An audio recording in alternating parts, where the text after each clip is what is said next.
One of the most misinterpreted scriptures in the Bible is Hebrews 10:26. If we deliberately keep on sinning after we have received the knowledge of the truth, no sacrifice for sins is left, but only a fearful expectation of judgment and raging fire that will consume the enemies of God. I want you to really think about this. It says, if you deliberately keep on sinning after receiving the knowledge of the truth, there is no more sacrifice for sins left. That means you are screwed forever. Think about that. That sounds worse than the old covenant. At least they kept coming back and God would redeem them.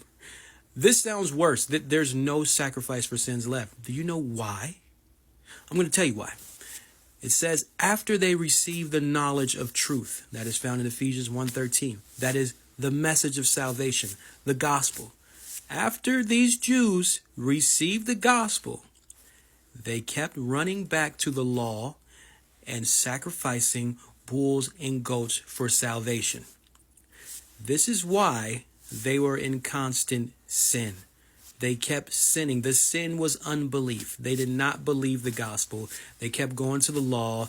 They kept sacrificing these animals when Jesus has in fact paid it all. This is why it says this in the following scripture. In verse 29, how much more severely do you think someone deserved to be punished who has trampled the Son of God underfoot, who has treated as an unholy thing the blood of the covenant that sanctified them, who has insulted the Spirit of grace? It is an insult to think that your works are more powerful than what Jesus has done. These Jews were in sin because they were in unbelief. The scripture gets thrown around all the time. You hear it. But if you're in willful sin, if you willfully sin, I hate to break it to you. Every time you sin, you willfully sin. You have the sins that you don't know about, but then you have those sins that you do that you know. You know that you shouldn't be buying all that extra stuff. You know you shouldn't be putting certain things into your body. You know you shouldn't be watching certain movies, listening to music. You know for a fact that little white lie is a lie.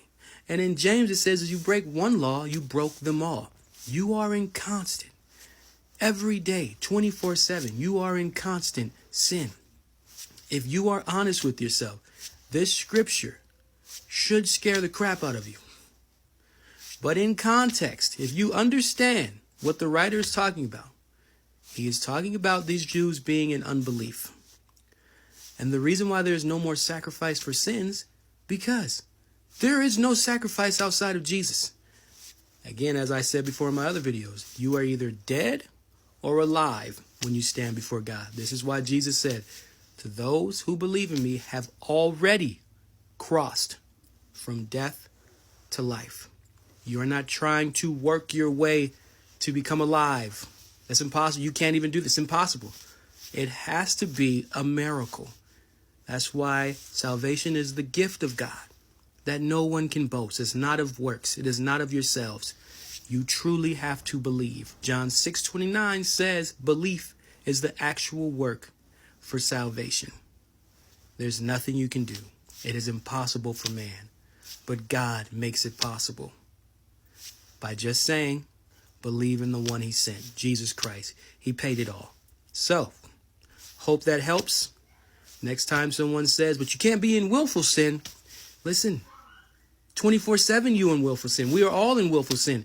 24/7. Lying on your taxes, claiming kids.